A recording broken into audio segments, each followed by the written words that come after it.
Hello, I'm Jerky, and this is my persuasive speech. On a late April night, two Harley-Davidson motorcycles sped down a New Mexico highway. The two 18-year-old riders and their girlfriends just left the senior prom after having too many drinks. They'd never seen the 18-wheeler in the middle of the street. 4 lives were lost in a flash of a light. The 2 drivers were my cousins, and the 2 passengers were their high school sweethearts. My Aunt Prony lost both of her sons in one night. These unforgettable and life-changing auto accidents involving alcohol and drivers are much too common in all the parts of the United States and throughout the whole world. After researching my subject, I've come to the decision that prohibition wasn't a bad idea after all. I know from my audience analysis questionnaires that most of you are on the opposite side of the plan, but I ask you to listen with an open mind while I discuss the problems associated with consuming alcoholic beverages and the major causes and problems, and a plan that will help solve the problems. There are too many automobile accidents, deaths, and injuries involving alcohol.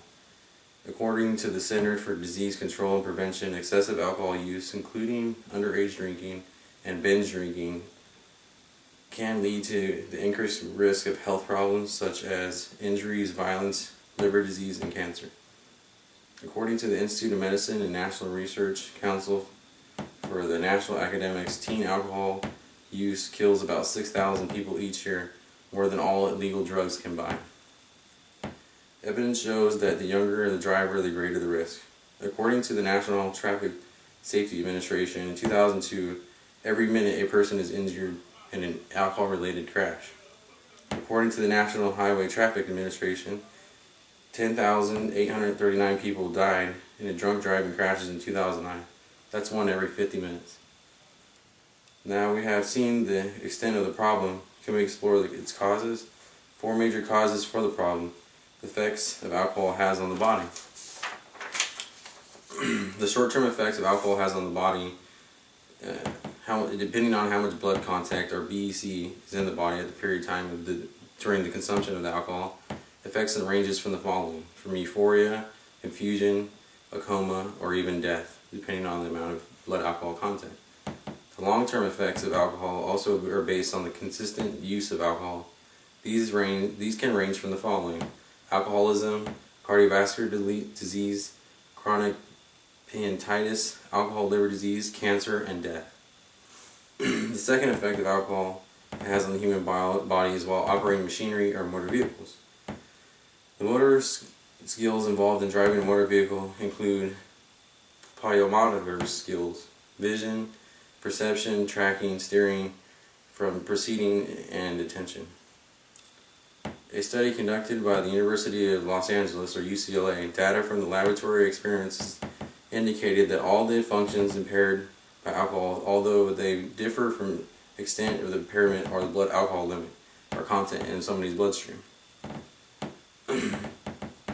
The professor Marcine Burns at the University of California shows that the data from the laboratory experiences indicated that the functions impaired by alcohol, although they may differ by impairment by the blood alcohol content among drivers impaired by alcohol. The third effect by alcohol is my own personal life, or everybody's own personal life, everybody's personal and everyday life. Because alcohol affects everybody's life differently. Based on the publication studies, the percentage of violent offenders who were drinking at the time of offense as follows: up to 86% of homicide offenders were under the influence of alcohol, 39% of assault offenders, 60% were sexual offenders, and the other 57% were men, and 27% were mutual or marital violence, and 13% were child abusers. These figures are in the upper limits of a wide range, the estimates, and in the community-based study. Alcohol abuse affects the entire families, not just the alcoholic. According to thechildabuse.com, 40% of child abuse cases involve either drugs or alcohol. In addition, problems with alcohol drug use are highly associated with child neglect. The removal of child from their homes, and emotional and physical and sometimes sexual abuse can be the lasting effects of victims from the offenders using alcohol. Child abuse often results in lifelong issues with self-esteem, depression, while spousal abuse also leads to separation, divorce, and other problems. Both cases, legal troubles resulting from the case of abuse affect the entire family. Lastly, I would like to share some of my own personal and life-changing effects from alcohol. When I was 3 years old, my mother divorced my father and left and took myself and my sister away from my father due to his excessive drinking. He became a hobo and lived on the streets and continued to drink. He would occasionally come visit my sister and me, and upon one of the visits I noticed that he was vomiting blood from his stomach not being able to handle all the alcohol over the years. When I was 6 years old, he died, and the autopsy never revealed the actual cause of his death. When I was 4 years old, my mother met my stepfather, who was a heavy drinker, that she met in a bar. After 23 years of spousal abuse, child abuse towards myself, my sister, from my stepfather, I still don't understand why she ever married him or stays with him. The likelihood that I would become an alcoholic myself was very high, but after seeing all the negative things from alcohol itself, I told myself I would never go down that path. I would also not want my kids to go through the childhood I had. The extent of the problem is clear. So there are two major causes. What are the steps we can take to bring about a solution? 3 major steps that can solve the problem. First, I think that there needs to be a national policy to raise the alcohol legal age to buy alcohol and consume alcohol should be 25.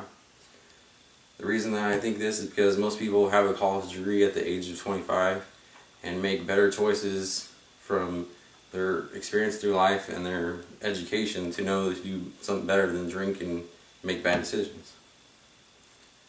Secondly, the national policy prohibits people, we should make a national policy that prohibits people who have committed crimes while they're under the influence of alcohol to be able to purchase alcohol in the future. If one person commits a crime while under the influence, and most likely they will make have another incident while they're under the influence of alcohol. If someone is convicted of assault, domestic violence, I still believe they shouldn't be able to purchase alcohol. Third, we need to limit the number of alcohol beverages sold per person per year within a 24-hour period. Achieving this, we can scan people's identification cards stating how many drinks or alcoholic beverages they've had within that 24-hour period and limiting them to only a certain amount that will stop them from preventing things like DUIs, excessive drinking, and other violent crimes due to alcohol. The plan may seem harsh or inconvenient, but these necessary steps will save lives. The evidence is clear that we should have significant numbers of lives saved.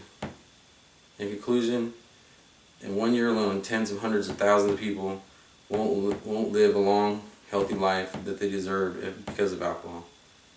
There's no way to solve the problems that we encounter from the wrongful use of alcohol, but we can do something to help better and save lives.